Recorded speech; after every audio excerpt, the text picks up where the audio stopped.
அமாவாசை தினத்தன்று காலையில் குளித்து முடித்து உங்கள் ஊரில் இருக்கும் ஆற்றங்கரை அல்லது குளக்கரையில் முகூர்த்த நேரம் எனப்படும் அதிகாலை நேரத்தில் வேதியர்களை கொண்டு மறைந்த உங்கள் முன்னோர்கள் உறவினர்களுக்கு நிதி தர்ப்பணம் தர வேண்டும்.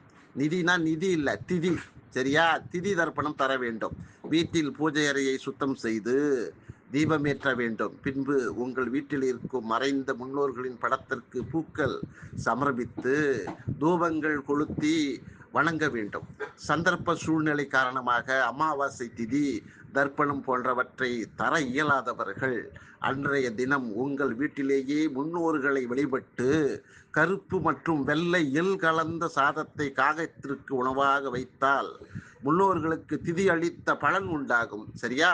ஆக தொழில் மற்றும் வியாபாரங்களில் ஈடுபடுபவர்கள், நோய்களால் பாதிக்கப்பட்டு உடல் நலம் தேர்பவர்கள் அமாவாசை தினத்தில் திருஷ்டி பூசணிக்காய் அல்லது எலுமிச்சை பழம் வாங்கி அதன் மீது கற்பூரம் கொளுத்தி உங்கள் தொழில் வியாபார இடங்களை திருஷ்டி கழித்து அதற்குரிய பூசணிக்காயை உடைத்தும் எலுமிச்சம்பழத்தை நசுக்கியும் திருஷ்டி கழித்திட வேண்டும். வழிபாடு மேற்கொள்வதற்கு ஒரு சிறப்பான மாதமாக இருக்கிறது இல்லையா? இந்த அமாவாசை தினத்தில் மேற்கண்ட முறையில் தர்ப்பணம் மற்றும் சிரார்த்தம் தந்து முன்னோர்களை வழிபடுவதால் குடும்பத்தில் தரித்திர நிலை நீங்கி சுபிட்சங்கள் பெருகும்.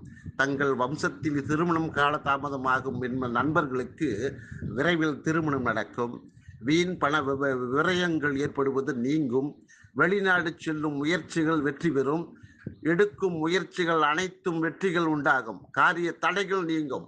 வெற்றிவேல் முருகனுக்கு வந்த வினையும் வருகின்ற வல்வினையும் கந்தா என்று சொன்னார். கலங்கி விடும்.